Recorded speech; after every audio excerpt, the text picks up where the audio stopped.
Hey guys, this is Mariana. Welcome back to my YouTube channel. So today we have a special guest, Sister Carla, my mama. Y'all been asking about this story for a while. Alright, so the times in which she's talking about is when we had to actually go and do decoration for a tea that we were going to be having for the church. As you know, you always got to do that prep work. You got to get your stuff done. You got to decorate. Mm-hmm. So you want to do all that stuff before the event happens, so you want to get a jump on things. So we decided that we were going to go like the day before at nighttime. I don't know why we chose nighttime. I don't know why we did either, because everybody was looking at everybody's side eye for going. But my thing is, that was the time I had to do it because I was working, right? And I had things to do. So you know, we said we just gonna go down here. We had our game plan. We had we gonna put this big old partition on the back of the wall. You know, when y'all got these churches that you don't want things to be seen. And you don't want your guests to be witnessing all that stuff you got in the back that may not be looking as best. So you know how you know how to dress it up. Y'all know how we do that. Mm-hmm. So we had this long, and it was supposed to take over the whole back side of the church. So it wasn't an easy feat anyway. No, because it had to be like 20 feet.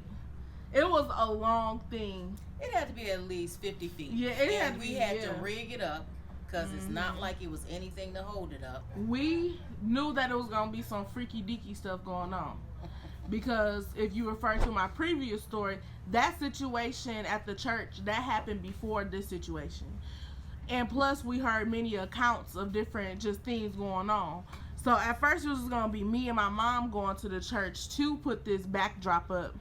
But we was like, no, we need some masculine energy to combat this demonic energy. Look at that. I don't know how much masculine energy it was, but it was my husband. Because he ain't do nothing. So we got to the church and we all parked, and then we proceeded to go in the building. Now, when we get into the building, everybody is on high alert anyway. Yeah. Because you don't know what you got to face and what you're going to hear, and should you be running. And it felt off, but it didn't feel bad. Yeah, but this is before we walked in the door. So we got all of these feelings that we ain't even walked in the door. Right. So when we actually walked into the building, when we walk into the building, there's like an area that's just filled with glass. So you feel sort of kind of safe because, if anything happened, you about to walk back out the door. But as you proceed into the big foyer, it's a bathroom on either side, and it's a big open area, but you got 3 steps you got to go to in order to get to the room that you're going to be that leads into the sanctuary. And I don't even know why we were going into the sanctuary or why we were looking. Oh yeah, that is right. Because they had changed it where they turned the lights off in the basement from the circuit breaker, and the circuit breaker was in an office off to the sanctuary. In order for us to turn on the lights in the basement, there was a big circuit breaker box that was in the office. But my thing is, you had to open up this big wooden door first. So you open up the wooden door, and usually I peer into like the area of the sanctuary. But when I looked into the area of the sanctuary, the feeling of heaviness was just so apparent. And I sort of kind of stopped, and I just took my breath. And you know how you don't really want to alarm anybody because you already forced them to come down there with you in the first place. Yeah. So the first time you feel something, you don't want to be like, oh yeah, y'all, it's time to go. It's time to go. I went into the room, and my thing is, the stupidest thing is, the door is right there, but the light is behind the door. So you got to go around the door just to click the light, and you can't feel for it because it's a distance away. So you got to go around the door. And all while I'm going around the door, I'm like, oh my God, this heaviness. So we finally turn on the light, and I look towards the sanctuary door because it's straight, but the office door is off to the right. So I'm feeling this mess coming out of the sanctuary, but we still got to go in that direction to get into that office. So I go into the office, and I crank open the box, and we flick the lights on, and I look in the sanctuary, and it just feels so off, and I close the door to the sanctuary. And then we leave out of that room, and we start to go out into that other foyer to go into the basement. So I close the door and lock it because I'm like, you know what? I'm not going to turn these lights off. because the way this thing is jumping off, it's just gonna have to jump off by itself because this light's just gonna have to stay on. Right. So we shut that door, and so then we gathered up all of our stuff. So we carrying all kinds of stuff because we got to put this stuff up. So I'm like, man, oh man. We get to the door that we have to unlock, and there's a big cathedral door, and it's like it use a skeleton key. Yeah. That's an adventure too because it never wants to turn, right? So that's already setting you up for disaster. It's an old building, y'all. It's an old building, and the building actually they got it. I want to say it was like made in like 1895, and it used to be a Masonic building. So we finally went downstairs, got to the landing, and we are like almost the foreboding doom as we going down these steps. And then it's those steps that are made out of that ceramic, so and with the metal tips on the thing. So you hear everybody walking every step, and the creaks and all that stuff. So you're walking down the steps, walk down like 5 steps, and then actually you're passing by the door that leads to the outside. And then after that is a cessation of steps, maybe like 15 or 20. And then when you get to the landing, it's like your feet hit the ground, and it's like a big slap. So we all treading around and trying to get all of our stuff done. So we're trying to figure out how are we actually going to be putting this backdrop in, because you know what you envisioned, but you know what you got to work with. Right. Well, my dad, it was me and my mama trying to figure it out. My dad was just sitting there. He was just there for, I guess, moral support. He was our bodyguard. Yeah. So Mariana is just making, looking at me, handing me the stuff. I'm like, and I'm actually on a. You was on the ladder, On a ladder. I was on a ladder. Yeah. Trying to figure out how we can string this rope from one end to the next. Imagine you're trying to do something, right? But you're on full anxiety mode because you feel all of this energy surrounding you, just negative energy. And mind you, in the basement, there's this real creepity room that leads to the sanctuary. That's always looks so creepy just looking at it, and it's just dark and black. Which we're gonna insert a clip for that.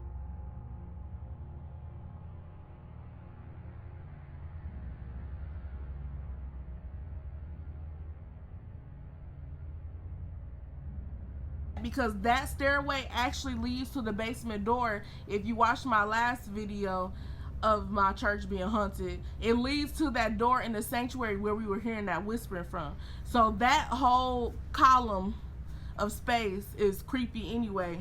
But whole time I'm actually by that door. That was my side that I was supposed to be hanging up the backdrop on.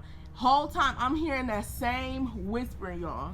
The same whispering where it's like it's loud in my ears, but I still can't make out what it's saying. Like it's mumbling, it's loud, but I can't make out what it's saying. That's why every 5 minutes I'm saying, can we leave? Because I'm being violated. So we're off, trying to figure out how to tack this stuff up. Mariana's handing me stuff, constantly asking me, can we leave yet? And then mind you, my daddy, every few minutes too, talking about, we gotta go. While he's staring off his face and looking around, looking like a cat. We sort of kind of getting towards the end, and then we hear this big bang. We're like, oh, somebody just came in the church. And we're like, oh, okay, shoot, somebody just came in the church. And y'all know what I mean. When y'all hear somebody coming to church, you're like, oh, shoot, I'm about to tell them this. I'm about to say, y'all don't know what's going on up in here. So it was like that person was going to break the monotony of us just not talking about it. And then we actually started hearing them come down the stairs. Because we heard them coming in the church, it sounds like. But then we heard them sort of walking around. Yeah. But then we said, oh, here, they coming down the basement. They must have seen our cars parked in the back. We all literally stopped what we was doing, and we was staring at the entranceway, waiting for them to come down the stairs fully.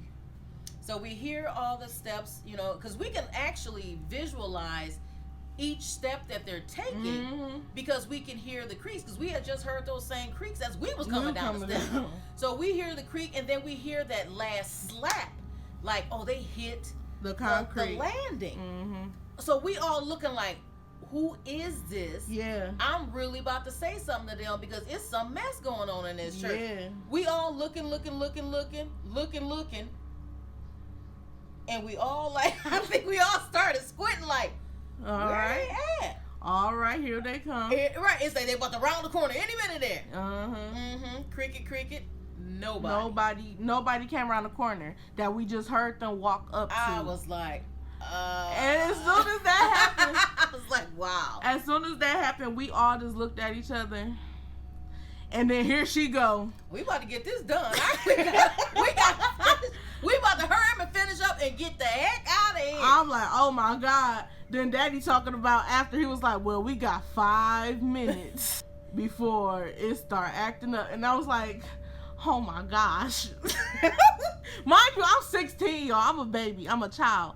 So I didn't even understand all of these feelings that I was feeling. Like, why am I so anxious and all this stuff, not knowing that spirits can provoke that feeling on you. So this was just overwhelming to me. All right, so when we left the church, we obviously locked all the doors and we proceeded to go down the steps. Everybody gets in the car and sort of look at each other. Mind you, we was quiet for like 20 seconds. A good 20 seconds just staring off in space like, did this really happen? It's like, that is crazy. But then I broke the silence with, I told y'all we shouldn't went up in there. I mean, it's really interesting for the fact that people have had other experiences in that church, and we just sort of kind of like, oh man, I ain't gonna be in there at nighttime. Yeah, I ain't gonna be there by myself though. And we still grab somebody just to go in there. And you see that, look, you ain't gotta be by yourself to experience stuff. It was what, 3 of us? And the time before, it was like 12 of us. Like, right, exactly. So when I had got home, it's like I just had to send a post. I was like, y'all, it's some really interesting stuff going on in that church. You know, a lot of people, now there's some people that go down there and say that they don't even have a problem. Yeah. I be down there cleaning, I'm down here all night and day. I mean, nothing be messing with me. I'm like, okay, whatever. But you made that post and it was a whole bunch of people under there talking about, oh yeah, I done felt something too, or oh my goodness, that's crazy at the church. The guy from that I talked about from my last video that was scared to go down the basement, he's the one actually that had some of the most experiences. And he was kind of backing up what we saying, like, yeah, I know it's something in there because this done happened, this done happened, this done happened. So he was on our side. But some people didn't believe us. But this is what you base your beliefs on. And there's spirits out here, and there's spiritual warfare. But what are you praying that that God protects you from? Right. So it's like, obviously, if you're praying for protection from a God that you can't see, don't you think that the enemy you can't see either? So you really have to make sure that be careful when you hear some bumps go on in the night. You need to investigate. Yeah, and then even after that night. He believed us also because he received a call from the alarm company that there was some movement going on in the sanctuary where Mama had felt that weird energy and she closed the door. It was movement just in the sanctuary. It was no windows was triggered, no doors were triggered. Only thing triggered was motion in the sanctuary, and they actually had to call the dude I was talking about. The alarms went off about 3 or 4 times that night, and they had to call the police. And every time the alarms go off, they would have to call a member of the church to come and investigate. But it was like 3 or 4 times, just in that sanctuary itself, that those motion sensors detected something moving. Right. Now, what else is moving? Exactly. They will have to come in the building first to even have moving in the sanctuary. Exactly. Because the windows of the sanctuary is 200 feet off the ground. Right. You can't even access the windows in the sanctuary. Yeah, without a ladder. And the doors open up, that sends off the sensors as well. So nobody opened the door. So whatever was in there had been in there already. Right. So it's like it came down the basement once, but I guess it went back into the sanctuary after that. Lord have mercy. But yeah, so that's our story for today, guys. That was the story of the scary experience in the church, y'all. The church house. But yeah, so thank you for watching. Make sure you like, subscribe, and share. And leave a comment if you believe stuff be going on down in the church house.